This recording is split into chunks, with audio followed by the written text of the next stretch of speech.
1928 in Egypt. Archaeologists found an unknown artifact. The end. Time skip to the present day. Dr. Daniel Jackson, acted by James Spader, presents his conspiracy theories of the pyramids being built long before humans could have ever done so. Then the audience noticed that this wasn't the cabaret. Dr. Catherine Langford, portrayed by Vivica Lindfors, whose grandfather found the Stargate, contacts Daniel and offers him a job of translating ancient Egyptian hieroglyphs that nobody has ever seen before. Reluctant at first, Jackson decides to take the job because he's broke and homeless. The military meanwhile reactivates Lieutenant Colonel Jack O'Neill, with one L and in the skin of Kurt Russell, back into active duty after his son Charlie accidentally shot himself with Jack's handgun. A few days later at Creek Mountain in Colorado Springs, Daniel arrives and figures out the translation sample within seconds, making this guy, portrayed by Richard Kind, look like a total idiot. Then O'Neill arrives and spots his greatest enemy yet: civilians. 2 weeks later, Daniel struggles in finishing the translation until he notices their similarity to star constellations and concludes that the difficult hieroglyphs are more similar to coordinates instead. One military meeting later with Major General West, portrayed by Leon Rippy, they show Daniel and the audience the Stargate in its full glory for the first time. Daniel quickly figures out that the hieroglyphs on the Stargate are identical to the coordinates he found in the translation and manages to figure out the last symbol required to activate the Stargate. O'Neill immediately puts together a team under the militarized supervision of General West, with Daniel being the only civilian that accompanies the team to wherever they go. Immediately, the team makes a valuable discovery. Being disassembled on a molecular level is basically the same as coming out of a deep freeze only to wake up in the middle of the goddamn desert. Speaking of which, they reappear on the other side in a pyramid, and of course, there's a desert. That's when Lieutenant Charles Kowalski, portrayed by John Deal, and Lieutenant Louis Ferretti, with one R, portrayed by French Stewart, get really pissed off at Daniel when he tells them that they're stuck in a desert and he doesn't know how to get them back home.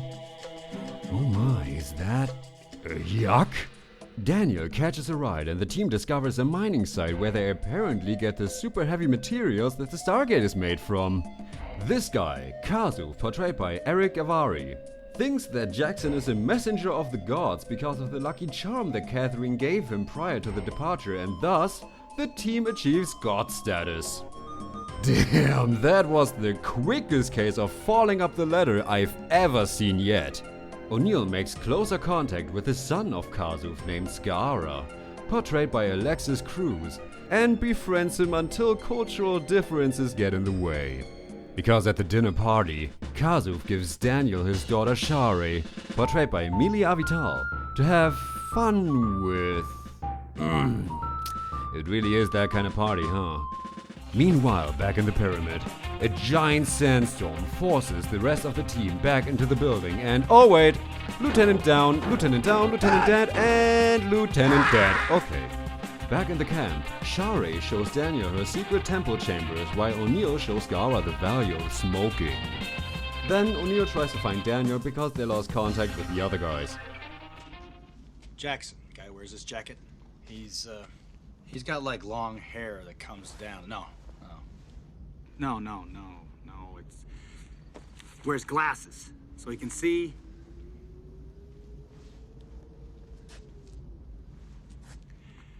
Jackson continues to give us the backstory to this place.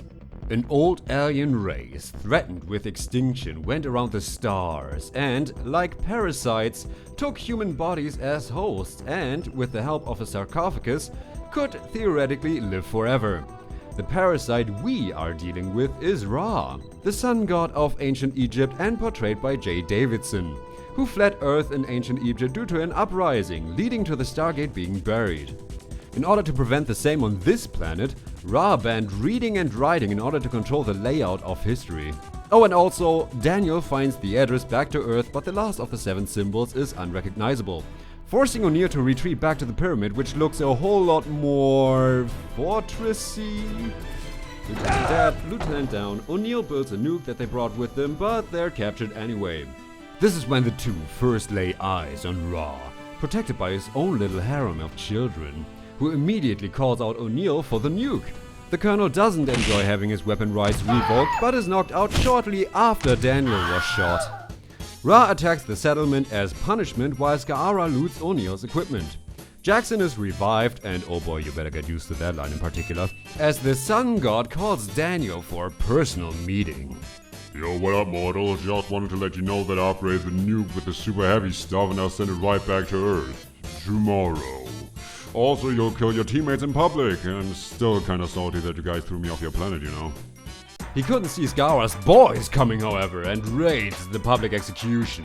Oh, and another lieutenant just died, which means that all we got left from our original team is the colonel, 2 lieutenants, and 1 civilian. The people lead the team to a secure cave where Jack starts to behave a little weird regarding his will to live.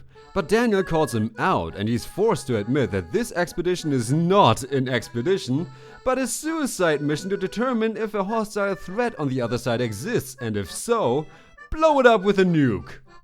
This comes as a bit of a surprise to the rest of the team, most of all Kowalski, who is somewhat of a best friend to Jack. O'Neill explains that the plan was to go through the gate, Daniel dials back, and O'Neill stays behind to make sure the bomb goes off. Of course, Jackson is immediately like, "Dude, it's the Earth Stargate that's the problem here." And O'Neill agrees if Jackson knew how to get them back, which he doesn't. Short interception of Ra torturing and killing one of his personal guard.